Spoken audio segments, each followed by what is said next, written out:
Bismillah. Bagaimana cara mahu mengimbangi pendidikan dinia dan akademik anak-anak? Ya diimbangi saja. Ya, karena kita mahu orang Islam yang dan menguasai pakar bidang teknologi juga dalam dunia ini. Diimbangi. Bagaimana cara mengimbanginya? Pertama, cari sekolah yang mengajarkan keduanya. Sekarang banyak. Saya tidak tahu kalau di Malaysia, tapi saya yakin insya Allah ada. Di Indonesia itu sekarang sudah banyak. Sekolah-sekolah namanya terpadu, memadukan antara dinia, syariah Islam dengan yang modern, ilmu-ilmu umum. Ya, misal di sekolah kami ini di Indonesia, di Bekasi, kita buat dari mulai kindergarten, TK, bahkan ada part TK, naik ke SD, nanti tahun ini kita SD, nanti naik ke tingkat junior high school, senior high school, dia boarding, baru kemudian ke universitinya. Tapi mungkin agak berbeza dengan sekolah lain, karena sekolah ini menurunkan semua kurikulumnya dari ayat-ayat Al-Quran dan hadis Nabi. Bisa, anak-anak ini usia 4-5 tahun, apa ayatnya? Hadisnya apa? Lalu dia di-combine dengan pendidikan di Kementerian Pendidikan. Apa nih kurikulum dari Kementerian Pendidikannya? Mesti bisa apa nih di zaman modernnya? Maka diturunkanlah itu, di-combine satu dengan yang lainnya. Di kurikulum dari pemerintah, kerajaan, negara, di-combine dengan apa yang ada dalam Al-Quran. Jadi spiritnya Quran. Nah, yang dicetak berapa? 2 jenis. Ada ulama intelektual, ada intelektual ulama. Ulama intelektual itu adalah anak yang nampak dari sejak dia budak kecil tuh kecenderungannya kepada ilmu agama, dinia. Senang ke Quran. Ada anak budak kecil usia 4 tahun, dia tuh tak mahu masuk kelas kalau bukan kelas Quran. Jadi kalau kelas yang lain, dia duduk saja depan rumahnya tuh. Dipaksa masuk kelas, dia nangis, malah mengulang Qurannya, mengulang hafalan Qurannya, saking cintanya dengan Qurannya. Ini anak-anak semacam ini kita lihat. Kita bimbing. Kalau dia bertahan dengan bakatnya, kita arahkan dia kepada bakat dalam Al-Quran, sampai diarahkan jadi ahli Al-Quran. Hanya kita bekali pula dengan ilmu-ilmu umum tuh. Dia tahu matematikanya, mathsnya tahu, fisiknya tahu, yang dasar-dasar. Kenapa? Karena itu akan ia butuhkan untuk memberikan fatwa di masa yang akan datang. Nabi cakap, air yang tak kena najis itu 2 kulah. 2 kulah itu berapa ukurannya sekarang? Berapa volumenya? Sekarang gelombang kedua untuk bisa berhaji langsung ke Mekah. Ada orang sebagian berkata mikotnya di atas pesawat. Sekarang saya nak tanya, berapa kecepatan pesawat tuh? 800 mph, 800 km per jam. Baru berucap bismillah, lewatlah itu. Seperti apa formulanya kemudian? Qasar, tadi ada pertanyaan, jamak qasar, jaraknya 3 farsah itu berapa? Untuk istinbat ahkam perlu ilmu-ilmu dasar dari keilmuan itu. Ya. Yang kedua ada intelektual ulama, bakatnya memang ke umum. Umum dia. Sains, senang kedokteran, senang arsitek, susun-susun kemudian Lego itu, ya, susun balok-balok, buat rumah-rumah, buat gedung-gedung. Dia bakatnya ke sini nih. Kita isikan dengan ayat-ayat Qur'annya. Hadis-hadisnya. Dia hafalkan dari kecilnya, terbawa dalam hidupnya.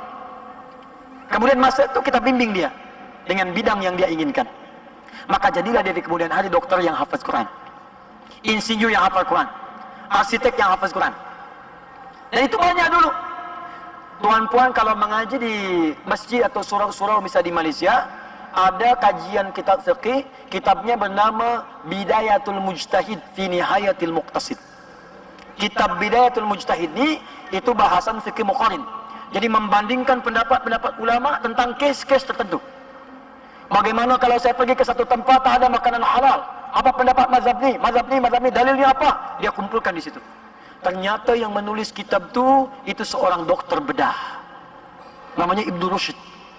Bayangkan seorang dokter menulis kitab fikih. Tuh. Harusnya bisa dokter sekarang hafaz Quran. Dokter mata hafaz ayat-ayat mata. Saya pernah bertanya pada kalangan dokter. Kami punya kelas spesial khas untuk kalangan dokter. Di kurikulumnya dari Al-Quran, ayat-ayat tentang mata, ayat-ayat tentang gigi. Saya tanya pada dokter mata, spesialis mata. Dok, apa ciri orang yang matanya sehat tuh?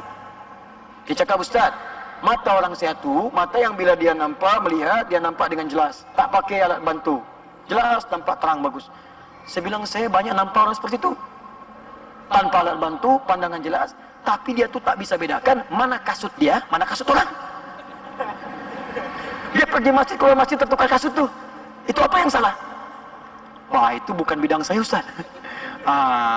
Itulah Ibnu Sina kemudian menulis kitab namanya Asy-Syifa. Ada kitab pertama Al-Qanun fi Tibb tentang penyakit fisik. Kitab keduanya Asy-Syifa tentang kaitan penyakit fisik dengan kaitan penyakit roh.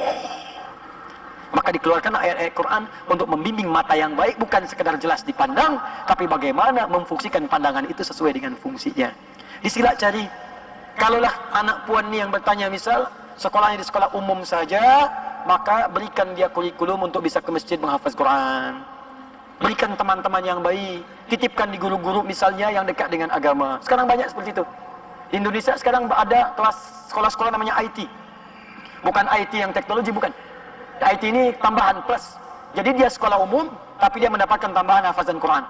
Ya, ada yang dikirim juga kerjasama misalnya dengan Sudan, dengan Jordania, dengan Jordan, dikirim ke sana setahun, dia balik lagi. Dia belajar umum, tapi belajar pula kemudian sainsnya.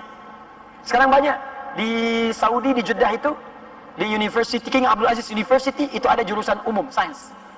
Ya, di biology ada, fisik ada, kimia ada. Ada Mass University yang ada di UIA.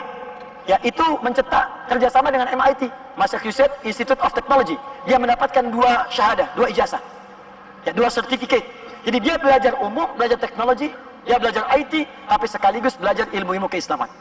Disilakan cari. Pertama yang harus dilakukan berdoa, mohon kepada Allah supaya anak ni apapun dia jadi di masa depan, dia menjadi anak yang soleh. Doanya ada di Quran surah ke-7 ayat ke-189. Allah Ta'ala alam bisawab.